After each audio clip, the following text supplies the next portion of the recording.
করছি কেমন রান্না, ও বাঙালি দেখে যারে কাইসা কুষার রান্না।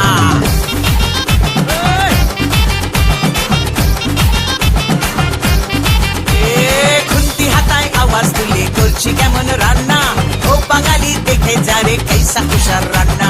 শুক্তো পুঁইয়ের চচ্চড়ি আর কলাই ডালার পোস্ত, কুমড়ো ছোলার ছক্কা আর পটল ভাজা আস্ত, কলমি শাক ভাজা হিং দিয়ে ঢোকার ডালনা।